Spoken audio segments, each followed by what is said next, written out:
नमस्कार बच्चों, मैं वन्ना वर्मा राजकीय जुबली इंटर कॉलेज गोरखपुर से आज आप लोग के सामने लोकतांत्रिक राजनीति भाग 2 में पाठ 8 लोकतंत्र की चुनौतियां लेके उपस्थित हुई हूँ। बच्चों, यह पाठ लंबा है, इसलिए इसमें 2 वीडियो बनेंगे। प्रथम भाग में हमको ये पढ़ना है और दूसरे भाग के अंतर्गत हमको ये टॉपिक्स पढ़ने हैं।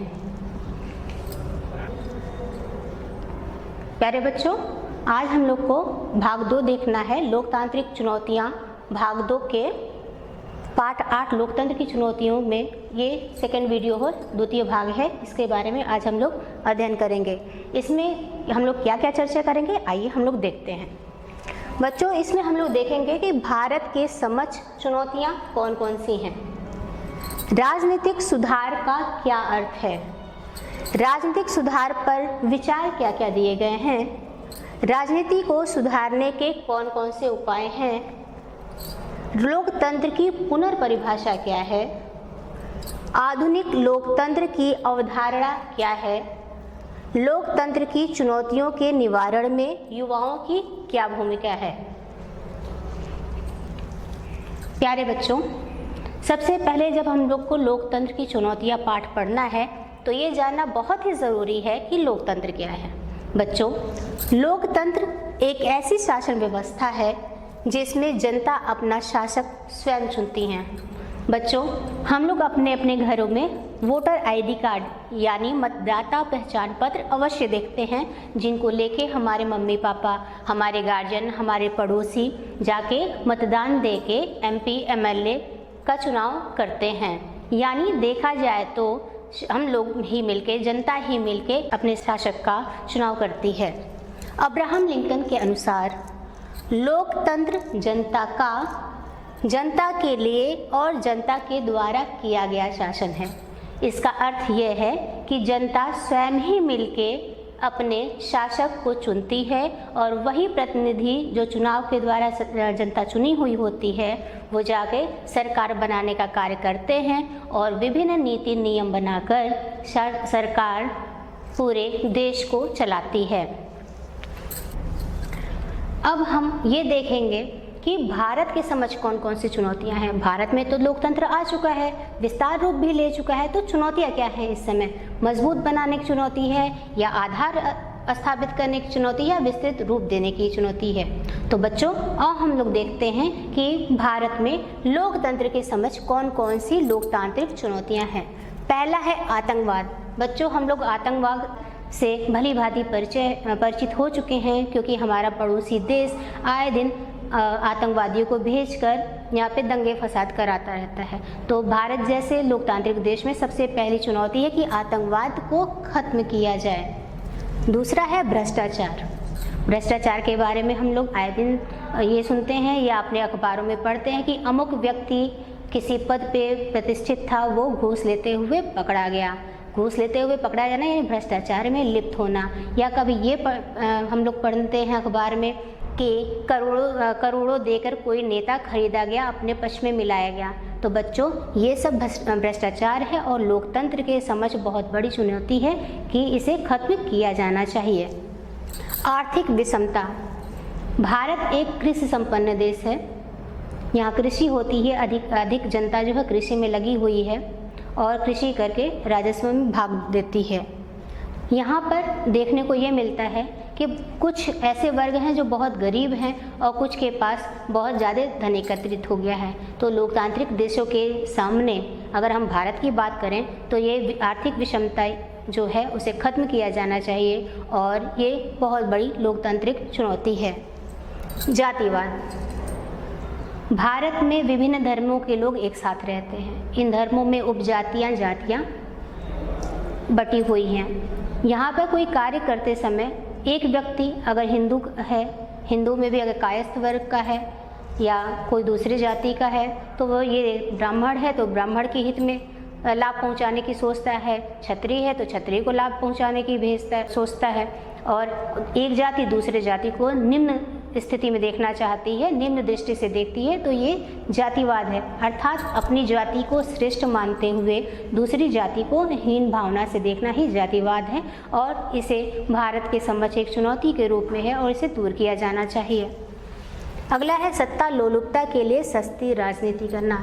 जब देश आज़ाद हुआ तो लोगों ने ये सोचा कि एक कुशल सरकार का निर्माण होगा, लेकिन हमारे सामने क्या हुआ, जो जनता चुन के जो अपने प्रतिनिधियों को सरकार बनाने के लिए भेजती है, वो जब वहाँ चुन के जाते हैं तो राजनीति क्या, वो लोग अच्छे से राजनीति नहीं करते हैं, जनता को लाभ पहुँचाने की नहीं सोचती है, बल्कि वो लोग भ्रष्टाचार करके पहले स्वयं देखते हैं कि उनको कितना धन प्राप्त हो जाए। तो ये लोकतांत्रिक चुनौती के अंतर्गत ही आता है।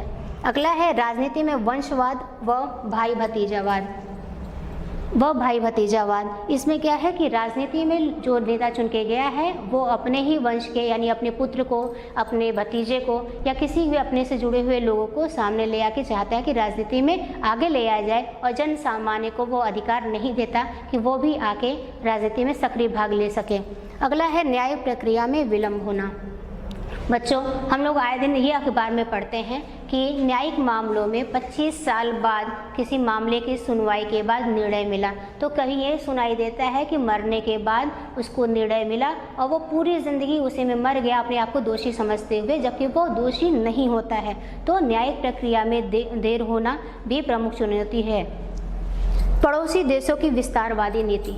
बच्चों, ये हम लोग ये देखते हैं कि पड़ोसी देशों की विस्तारवादी नीति किस प्रकार भारत को प्रभावित किए रह रही है। इस समय अगर हम पेज के पन्ने उल्टें और अखबार को पलटें तो ये हम लोग सामने दिखेगा कि किस प्रकार अक्साई चीन का मामला निरंतर पेज पे छपा रहता है। चीन हमारे जो क्षेत्र अक्साई चीन का क्षेत्र है, हमेशा उस पर हमला करता रहता है, कभी तिब्बत के माध्यम से तो कभी किसी दूसरे देश के माध्यम से। अधिकतर भारत के भूभाग के क्षेत्रफल को अपने में मिलाने की कोशिश करता रहता है। कभी हम पाकिस्तान को ले सकते हैं, पाकिस्तान का उदाहरण ले सकते हैं, तो हम चीन के उदाहरण से उसकी विस्तारवादी नीति को देख सकते हैं। अब लोकतांत्रिक देश में हमने चुनौतियों को देख लिया कि कौन कौन सी कमियां हैं, कौन कौन सी चुनौतियां हमारे सामने हैं, समस्याएं हैं, उनको दूर करना बहुत आवश्यक हो गया है। भारत के समक्ष भी कौन कौन सी चुनौतियां हैं हमने अभी पढ़ा। तो अब हम लोग ये देखेंगे कि कौन से ऐसे सुधार हैं जिनको करके हम लोकतांत्रिक चुनौती जो है, लोकतांत्रिक समस्याओं का समाधान कर सकते हैं। राजनीतिक सुधार का क्या अर्थ है? लोकतंत्र की विभिन्न चुनौतियों के बारे में सभी सुझाव या प्रस्ताव राजनीतिक सुधार या लोकतांत्रिक सुधार कहे जाते हैं। अभी हमने पढ़ा, इससे पहले पढ़ा कि आतंकवाद, भ्रष्टाचार, पड़ोसी देशों की विस्तारवादी नीति जो है किस प्रकार हमारे भारत के समक्ष, लोकतांत्रिक देश के समक्ष एक समस्या बन के खड़े हुए हैं। तो उन समस्याओं का समाधान करना ही लोकतांत्रिक सुधार अथवा राजनीतिक सुधार कहे जाते हैं। अब हम देखेंगे बच्चों कि ये प्रमुख राजनीतिक सुधार पे विचार क्या क्या दिया जा सकता है, किस प्रकार से हम लोग भारत जैसे लोकतांत्रिक देश के समक्ष जो समस्याएं आई हैं उनका सुधार कैसे किया जा सकता है। लोकतांत्रिक सुधारों के हित में कानून बनाने से निसंदेह किसी भी विषय पर अगर कानून बन जाता है तो लोग उसे गंभीरता से लेते हैं और कोई भी गलत कार्य करने से बचते हैं। दूसरा है राजनीतिक सुधारों का काम मुख्यतः राजनीतिक कार्यकर्ता, दल, आंदोलन और राजनीतिक रूप से सचेत नागरिकों के द्वारा किया जाए। तीसरा है राजनीतिक कार्यकर्ताओं के अच्छे काम को बढ़ावा देने वाले कानून बनाने से। बच्चों, जिस प्रकार हम कक्षा में जब पढ़ते हैं, हमारे और भी विद्यार्थी होते हैं और कोई विद्यार्थी अगर अच्छा कोई सुलेख लिख देता है या किसी की मदद कर देता है, कोई गिर जाता है उसको उठाता है, किसी को चोट लग जाता है तो उसकी मरहम पट्टी कर देता है या किसी की सहायता करता है, तो जब शिक्षक उसको प्रतिफल देता है यानी उसको बढ़ावा देता है, पुरस्कार देता है, उसकी प्रशंसा करता है, तो बच्चे के मन में ये धारणा आती है कि मैंने अच्छा कार्य किया है और इसी प्रकार और कार्य करने चाहिए। ठीक उसी प्रकार किसी भी राजनीतिक कार्यकर्ता कोई अच्छा कार्य करे तो उसे सरकार अगर उसको पुरस्कृत करे या उसे कोई उपाधि दे तो इसके माध्यम से भी अच्छे काम को बढ़ावा दिया जा सकता है और इस प्रकार के भी कानून बनाए जा सकते हैं कि लोग अच्छे से अच्छा कार्य करें और राजनीतिक सुधार पर कार्य करें। आम लोगों की राजनीतिक भागीदारी के स्तर में सुधार तथा लोगों को जानकार बनाने वाले साधनों जैसे सूचना का अधिकार। राजनीतिक सुधार निस्संदेह बहुत आवश्यक है और हमारे सामने एक अधिकार है सूचना का अधिकार, जिसके माध्यम से जनता किसी भी संस्था से RTI देकर सूचना मांग सकती है किसी भी विषय में। जैसे कोई धन अगर किसी मद में आता है और व्यक्ति के खाते में नहीं पहुंचता, या अगर व्यक्ति चाहे, देश का नागरिक ये चाहे कि उसके बारे में उसको जानकारी प्राप्त करनी है कि वो पैसा किस मद में खर्च किया, तो वो RTI करके सूचना मांग सकता है उस संस्था से, और उस जो वो सूचना मांगेगा उसको प्रतिबद्ध होती है वो संस्थाएं ताकि उनको सूचनाएं दे। और ये ज़रूरी होता है कि RTI के थ्रू जो जानकारी नागरिकों ने मांगी है उनकी जानकारी मुहैया करवाई जाए। लोकतांत्रिक आंदोलन, नागरिक संगठन, मीडिया पर भरोसा करने वाले उपाय। जनता मीडिया पर भरोसा करती रहे, क्योंकि मीडिया के द्वारा ही हमको सभी क्या क्या सुधार देश में हो रहे हैं, क्या भ्रष्टाचार हो रहा है, पूरे देश में क्या गतिविधियां चल रही हैं, इनका पता चलता है। इसलिए बहुत ज़रूरी है कि कार्यकर्ताओं के ऊपर, नागरिक संगठनों के ऊपर और मीडिया पर जनता भरोसा करे, ताकि जो सुधार अभी अपने प्रोसेस में है, पूरे नहीं हुए हैं, वो पूरे हो जाएं और जिनके आधार पे नागरिकों का विश्वास लोकतंत्र में स्थापित रहे। विचारों के बाद उपाय पे आते हैं कि कौन से उपाय हैं। तो सबसे प्रमुख जो उपाय हैं राजनीति को सुधारने के उपायों में, लोगों के सचेत रहने तथा भ्रष्ट एवं खराब नेताओं को हटाकर अच्छे लोगों का चुनाव करने से। बच्चों, हम ये जानते हैं कि हम जिस क्षेत्र में रहते हैं, अगर हम गांव की बात करें कि देश की अधिकांश जनता गांव में निवास करती है, तो हम प्रधानी का चुनाव होता है। ये एक साधारण शब्द है जो पूरे गांव में बोला था कि आज प्रधानी का चुनाव है, यानी ग्राम प्रधान का जब चुनाव होता है तो गांव के लोग मिलकर उसका चुनाव करते हैं। अगर एक बार जो ग्राम प्रधान बना है वो अच्छे कार्य नहीं कर रहा है, गाँव के विकास में कोई योगदान नहीं दे रहा है, तो जनता अगर चाहे तो उस प्रधान को आने वाले चुनाव में अपना मत देकर उसको हटाकर दूसरे को चुनाव में प्रधान बना सकती है। ठीक इसी प्रकार भारत की जनता अगर चाहे तो MP और MLAs का जो चुनाव होता है, अपने चुनाव जब आने वाला होता है तो अपने आप को तैयार कर ले, सभी जो प्रत्याशी खड़े हैं उनके कार्यों का विवेचन कर ले और उसके आधार पे अच्छे व्यक्तियों का चुनाव करके, अच्छे नेताओं को प्रतिनिधि बना के, सरकार बना के वो राजनीति को सुधारने का कार्य कर सकती है। भ्रष्टाचार और जाति धर्म के आधार पर राजनीति करने जैसे गलत कार्यों पर रोक लगाने से, यानी लोकतंत्र के सामने जितनी भी चुनौतियां हैं बच्चों, उनको दूर करने के लिए आवश्यक है कि हम लोग भ्रष्टाचार और जाति धर्म के आधार पे जो राजनीति करते हैं ऐसे लोगों को राजनीति में न जाने दें। कैसे नहीं जाने देंगे? उनका सबसे अच्छा उपाय ये है कि जब चुनाव आने वाला रहे तो वोट देने का अधिकार देश की सभी जनता को होता है, सभी नागरिकों को होता है, तो वो पहले से ये देख लें कि किस प्रत्याशी का कार्य अच्छा है, कौन सी सरकार वादों पे सफल उतरी है, यानी किए गए वादों को पूरा किया है, कौन भ्रष्टाचार कर रहा है और कौन से विकास के कार्य कर रहा है। इन सभी विवेचना को करते हुए जनता अगर जागरूक हो जाए, सचेत हो जाए, तो वो राजनीति को सुधारने का कार्य कर सकती है और ऐसे नीति नियम बनाने वाले प्रत्याशी चुन के वो भेज सकती है ताकि वो शासन व्यवस्था में जाके वो लोग अच्छे नीति नियम बनाए, ताकि देश का हित हो, जनता का हित हो, नागरिकों का हित हो और सामाजिक और आर्थिक विषमताओं को अंत करते हुए, भ्रष्टाचार जैसी बुराई का अंत करते हुए एक सुदृढ़ लोकतांत्रिक व्यवस्था देश में कायम हो सके। इतना सब जानने के बाद, लोकतंत्र के आधार से लेके लोकतंत्र की चुनौतियों को पढ़ने के बाद, अब एक लोकतंत्र की पुनर्परिभाषा, एक नई परिभाषा हमारे सामने आती है जिसमें सम्मिलित हैं लोग अपने शासकों का चुनाव खुद करें तथा चुने गए शासक ही सारे फैसले लें।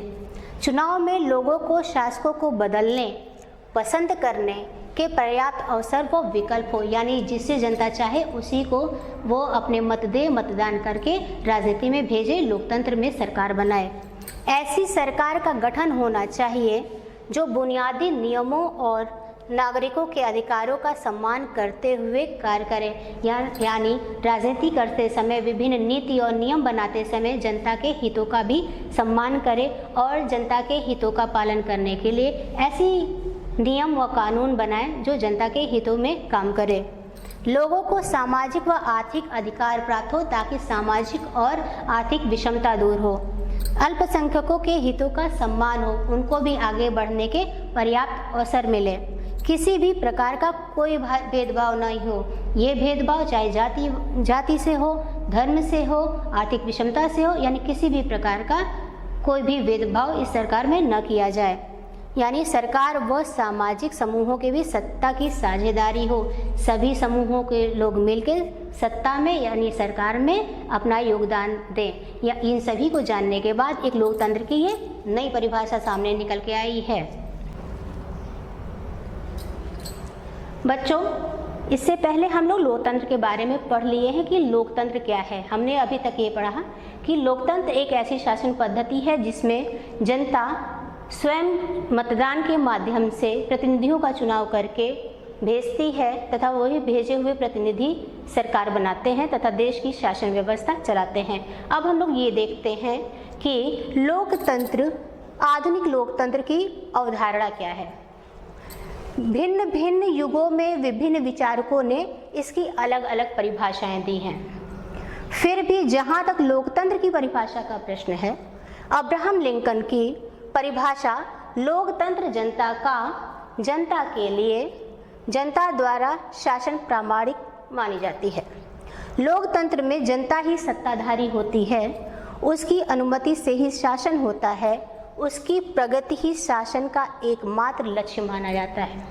प्यारे बच्चों, जैसा कि हम जानते हैं लोकतंत्र में जनता सर्वश्रेष्ठ मानी गई है। लोकतंत्र शासन व्यवस्था की संपूर्ण शक्ति जनता के हाथों में निहित मानी गई है। लोकतंत्र में जनता ही अपने शासकों का चुनाव करती है, अर्थात प्रतिनिधियों का चुनाव करके वो शासन पद्धति चलाने के लिए, शासन चलाने के लिए भेजती है और वही चुने गए प्रतिनिधि स्वयं के द्वारा सरकार बनाकर, नीति नियम कानून बनाकर देश की शासन व्यवस्था चलाते हैं। लोकतंत्रीय शासन व्यवस्था जनता के हित के कार्य के लिए ही बनी होती है। इसीलिए अब्राहम लिंकन की परिभाषा है लोकतंत्र जनता का, अर्थात जनता ही लोकतंत्र का निर्माण करती है। लोकतंत्र शासन पद्धति चलाने के लिए लोगों का चुनाव करती है जनता के लिए, अर्थात लोकतंत्री शासन व्यवस्था जनता के लिए होती है और जनता के द्वारा चुने गए प्रतिनिधि ही इसको चलाते हैं।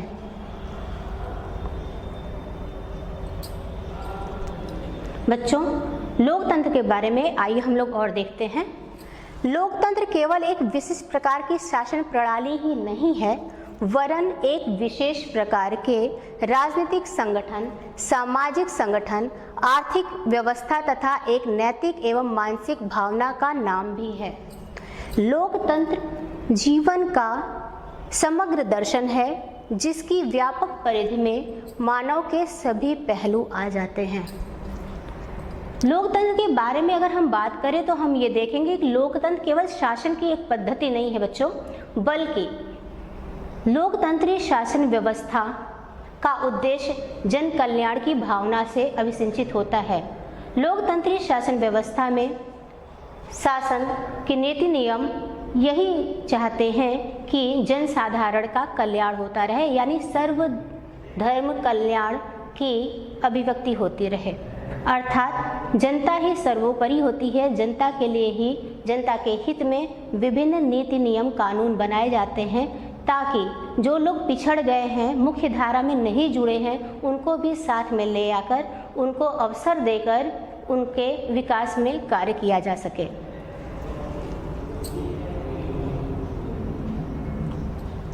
बच्चों, अब हम लोगों ने ये पढ़ लिया कि भारत के समक्ष कौन कौन सी चुनौतियां हैं, लोकतंत्र के सामने कौन कौन सी चुनौतियां आती हैं। तो अब ये जानना बहुत आवश्यक हो जाता है कि लोकतंत्र की चुनौतियों के निवारण में युवाओं की भूमिका क्या है। लोकतंत्र की चुनौतियों के निवारण में युवाओं की भूमिका। हम भारत में रहते हैं और भारत में लोकतंत्री शासन व्यवस्था है। भारत में रहने के कारण यहाँ की युवा शक्ति को ये जानना अति आवश्यक है कि वो किस प्रकार लोकतंत्र के चुनौतियों का समाधान कर सकते हैं। संयुक्त राष्ट्र संघ की रिपोर्ट के अनुसार भारत सबसे बड़ी युवा आबादी वाला देश है, इसलिए हमारा देश भारत अपनी बड़ी युवा जनसंख्या के साथ देश को अर्थव्यवस्था की ऊंचाई पर ले जा सकता है। किसी भी देश के समाज को बेहतर बनाने और राष्ट्र के निर्माण में सर्वाधिक योगदान युवाओं का ही होता है। बच्चों, हमने देखा कि संयुक्त राष्ट्र संघ ने भी ये रिपोर्ट दिया है कि भारत की आबादी का एक बृहद प्रतिशत जो है युवाओं का ही है। और हम लोग ये जानते हैं कि युवा वर्ग जो होता है उसके अंदर ऊर्जा का संचार होता है, कुछ नया करने की योग्यता भी होती है। इसीलिए हम ये देख सकते हैं कि युवा अगर चाहे तो भारतीय अर्थव्यवस्था को एक नई ऊंचाई पर ले जा सकता है।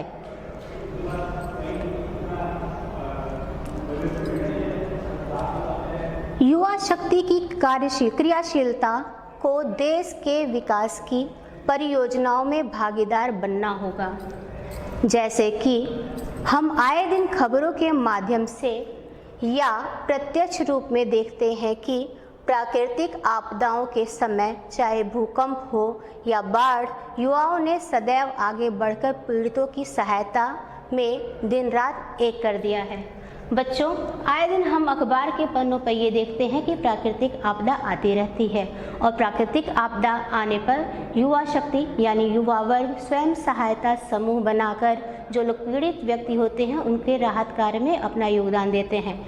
ठीक इसी प्रकार युवा शक्ति अगर सचेत हो जाए, यानी पूरा युवा वर्ग अगर सचेत हो जाए, जागरूक हो जाए, लोकतंत्र के सिद्धांतों को समझ जाए तो वो लोकतंत्र की मजबूती का कार्य कर सकते हैं। जैसे कि अगर युवा शक्ति यानी कि विभिन्न युवा जो हैं, चाहे गांव में रहते हों या शहर में रहते हों, अगर वो आसपास के लोगों को लोकतंत्र के सिद्धांतों से अवगत कराएं कि लोकतंत्र से किन सिद्धांतों पर कार्य करती है तथा कौन कौन से उनको अधिकार प्राप्त हैं, लोकतंत्र को किस प्रकार मजबूत किया जाता है, तो ये जानकर आसपास की जनता अपने अधिकारों से अवगत हो जाएगी और विभिन्न ऐसे कार्य करेगी जिससे लोकतंत्र को मजबूत किया जा सकता है।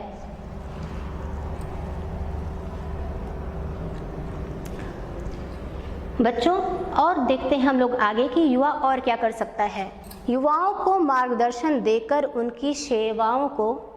उनकी सेवाओं को सरकारी योजनाओं के तहत चलाए जा रहे अभियानों में प्रयुक्त किया जाए तो वे सरकार द्वारा सुनिश्चित लक्ष्यों के प्राप्ति के दायित्व को वहन कर सकते हैं।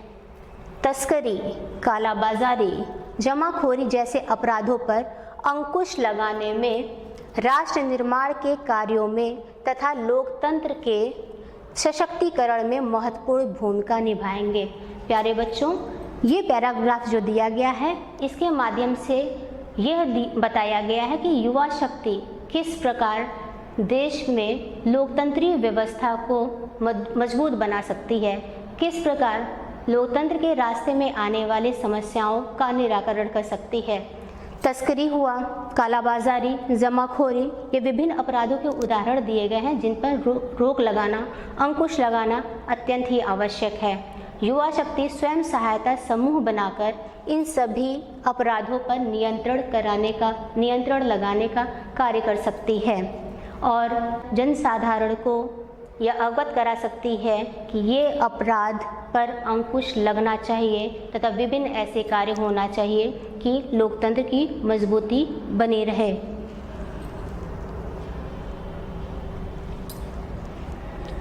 बच्चों, आज हमने इस वीडियो के अंतर्गत क्या पढ़ा? हमने पढ़ा भारत के समक्ष चुनौतियाँ कौन कौन सी हैं, राजनीतिक सुधार का क्या अर्थ है, राजनीतिक सुधार पर क्या विचार दिए गए हैं, राजनीति को सुधारने के कौन कौन से उपाय हैं, लोकतंत्र की पुनर्परिभाषा क्या है, लोकतंत्र आधुनिक लोकतंत्र की क्या अवधारणा है? लोकतंत्र की चुनौतियों के निवारण में युवाओं की क्या भूमिका है? प्यारे बच्चों, इतना सब जानने के बाद अब बारी आती है गृह कार्य की। आज का गृह कार्य है, पहला प्रश्न है, राजनीतिक सुधारों का क्या अभिप्राय है? यानी कि राजनीतिक सुधार किसे कहते हैं, उनके लाभ क्या क्या हैं, उसका विस्तृत वर्णन बच्चों आप लोग को कॉपी में लिखना है। लोकतंत्र की चुनौतियों के निवारण में युवाओं की भूमिका का वर्णन कीजिए। युवाओं की बात करें बच्चों तो इसमें विद्यार्थी समूह भी इसमें आ जाता है। तो आप लोग को ये सोचना है कि आप लोग किस प्रकार लोकतंत्र के सामने जो चुनौतियां आ रही हैं उसका निराकरण आप लोग किस प्रकार करोगे। तो आज आप लोग का यह गृह कार्य है और इसी वीडियो के साथ, ये चूँकि द्वितीय वीडियो है इस पाठ का, लोकतंत्र की चुनौतियों का यह द्वितीय वीडियो है, तो इसमें आप लोग को गृह कार्य इसमें पूरा कर लेना है। धन्यवाद।